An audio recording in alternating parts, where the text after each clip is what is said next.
Middle east में बारूद की गंध अब और खतरनाक होती जा रही है। ईरान और इजराइल के बीच बढ़ती जंग की गंभीरता को देखते हुए भारत के प्रधानमंत्री नरेंद्र मोदी ने मोर्चा संभाल लिया है। देर रात सुरक्षा मामलों की कैबिनेट समिति यानी सीसीएस की बैठक के बाद पीएम मोदी ने इजराइल और यूएई के शीर्ष नेताओं से फोन पर लंबी चर्चा की। पीएम मोदी ने सबसे पहले संयुक्त अरब अमीरात यानी यूएई के राष्ट्रपति शेख मोहम्मद बिन जायद अल नहायन से बात की। उन्होंने यूएई पर हुए हालिया हमलों की कड़े शब्दों में निंदा की। पीएम ने इस मुश्किल घड़ी में यूएई के साथ भारत की अटूट एकजुटता जाहिर की। दरअसल पिछले 2 दिनों में हुए हमले में एक भारतीय नागरिक समेत 58 लोग घायल हुए हैं और 3 लोगों की जान चली गई है। पीएम मोदी ने वहां रहने वाले भारतीय समुदाय की सुरक्षा सुनिश्चित करने के लिए राष्ट्रपति का धन्यवाद दिया और क्षेत्रीय शांति के लिए समर्थन जताया। सिर्फ यूएई ही नहीं, पीएम मोदी ने इजराइल के प्रधानमंत्री बेंजामिन नेतन्याहू को भी फोन पर वर्तमान क्षेत्रीय स्थिति पर चर्चा की। पीएम ने दो टूक कहा कि आम लोगों की सुरक्षा भारत की पहली प्राथमिकता है। भारत ने एक बार फिर दोहराया कि जल्द से जल्द लड़ाई रोकी जाए और कूटनीति के जरिए शांति का रास्ता निकाला जाए। हाल के घटनाक्रमों को लेकर भारत ने अपनी चिंताओं से इजराइल को अवगत करा दिया है। भारत की इस सक्रियता के पीछे बड़ी वजह है। खाड़ी देशों में लाखों भारतीय काम करते हैं जिनकी सुरक्षा भारत के लिए सबसे ऊपर है। साथ ही अगर ये जंग और खिंचती है तो कच्चे तेल की कीमतें और वैश्विक अर्थव्यवस्था पर इसका सीधा असर पड़ना तय है। यही वजह है कि भारत अब तनाव कम करने के लिए पीस मेकर की भूमिका निभा रहा है। पीएम मोदी के इस कदम ने साफ कर दिया है कि भारत केवल मुखदर्शक नहीं रहेगा बल्कि क्षेत्रीय सुरक्षा और स्थिरता के लिए हर संभव प्रयास करेगा। अब देखना होगा भारत की शांति अपील का इजराइल और खाड़ी देशों पर क्या असर होता है। लेकिन इस बीच कांग्रेस ने पीएम मोदी पर निशाना साधते हुए तंज कसा है। प्रस्ताव को यूएन तक नहीं जाने देना, कश्मीर का प्रस्ताव। और प्रस्ताव क्या था कि कश्मीर अपनी आजादी की, अपनी किस्मत, अपनी भविष्य का फैसला खुद करेगा। उसका तुरंत अंतर्राष्ट्रीयकरण हो जाता अगर ये प्रस्ताव ओआईसी से पारित होकर यूएन चला जाता। पीछे कौन था इस प्रस्ताव के? यही वेस्टर्न पावर्स। आज इन्हीं वेस्टर्न पावर्स की चाटुकारिता कर रहे हैं मोदी जी, और उस दोस्त को के पीठ में खंजर घोंप रहे हैं जिसने उस वक्त आपको बचाया था, कश्मीर को बचाया था। ये आज आपकी विदेश नीति है।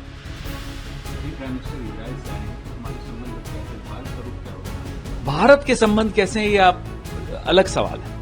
मोदी जी के संबंध इजराइल से अच्छे हैं। पेगासस वो इजराइल से लेते हैं, हम सबके फोनों में डालते हैं। मेडल वो इजराइल से लेते हैं, ऐसा मेडल जो इजराइल में पहले कभी था नहीं, मोदी जी के लिए खास तौर पे बनाया गया, और बड़े इतराते हुए लौट कर आते हैं।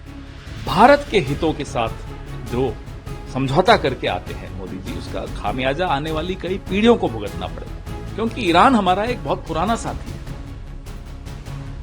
इस बीच अफगानिस्तान और पाकिस्तान में टेंशन है। इस बीच ट्रंप ने तारीफ किया है शहबाज शरीफ और ये देखिए, एक और मोदी जी के दोस्त, बहुत अच्छे, वही कह रहे अच्छे लोग हैं। ये फिर मोदी जी के एक और दोस्त हैं, माय फ्रेंड डोनाल्ड ट्रंप बोलते हैं ना, तो डोनाल्ड ट्रंप जी ने पाकिस्तान की फिर तारीफ कर दी। जनरल मुनीर के साथ लंच लेते हैं। जो मोदी जी को सौभाग्य नहीं मिलता, वो जनरल मुनीर को ट्रंप के साथ सौभाग्य मिलता है। और उसके बाद भी मोदी जी को खुशी इस बात की होती है कि ट्रंप उनसे मिल लेते हैं। तो कैसा प्रधानमंत्री है, इतना असुरक्षित प्रधानमंत्री है। प्रधानमंत्री देश का प्रतिनिधित्व करते हैं, देश के हितों का प्रतिनिधित्व करते हैं, लेकिन ये प्रधानमंत्री सिर्फ अपना प्रतिनिधित्व करते हैं, अपनी छवि का प्रतिनिधित्व करते हैं। उसका नुकसान पूरे देश को हो रहा है। बेहद शर्मनाक। अपने दोस्त की, हमारा दोस्त था ईरान, मौत के ऊपर 2 शब्द भी ना बोल सके। इतना कमजोर प्रधानमंत्री, देश को उम्मीद नहीं थी कि इतना कमजोर प्रधानमंत्री मिलेगा, कि 2 शब्द उस अमेरिका के डर में आप बोल नहीं पा रहे। किस कदर डरे हुए हैं अमेरिका से। ऐसा डरा हुआ प्रधानमंत्री देश को मिला है, ये बहुत बड़ा दुर्भाग्य है देश का। आपको लगता है कि भारत अब संबंध बेहतर करने चाहिए? और भारत का दोस्त था ईरान, दोस्त तो हमारा ईरान था। ईरान के साथ हमारे व्यापारिक रिश्ते थे, ईरान से सस्ता तेल मिलता था, ईरान के रास्ते सारा तेल का आयात होता है। अगर वो बंद हो गया तो कीमतें आसमान पर चढ़ेंगी। लेकिन अमेरिका के डर में देश के हितों को ताक पर रख दिया प्रधानमंत्री ने।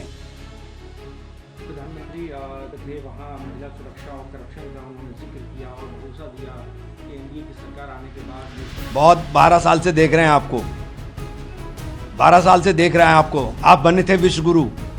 ये विश्व गुरु होता है कि मौत के ऊपर आप सहानुभूति के भी नहीं। किसी भी देश के साथ ऐसा होता, हमेशा देश का प्रधानमंत्री, सब जगह के लोग बोलते हैं, लेकिन हमारा प्रधानमंत्री खामोश। नेतन्याहू से बात करेंगे कि वो घर में घुस करके मार कर आया, उससे आप बात करोगे?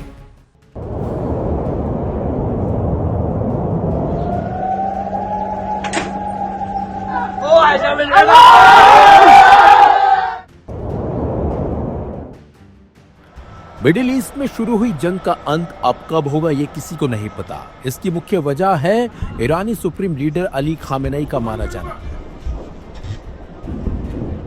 दरअसल इजराइल की ओर से किए गए अटैक में अली खामेनेई की मौत हो गई, जिसके बाद अब ईरान भड़का हुआ है। बल्कि ईरान ने खामेनेई की मौत का बदला लेने का ऐलान भी कर दिया।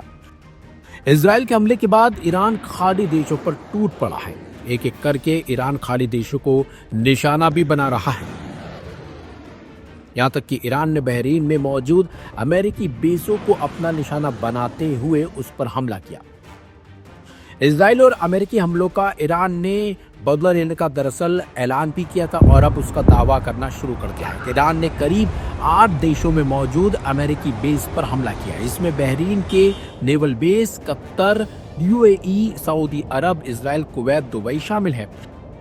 हमलों के बाद बहरीन ने कहा कि अमेरिकी नेवी के 5वें फ्लीट के हेडक्वार्टर को मिसाइल हमलों से निशाना बनाया गया है।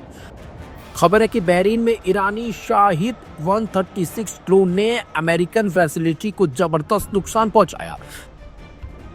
सबसे खास बात तो यह है कि इस हमले के बाद बहरीनी लोग खुशी मनाते नजर आए।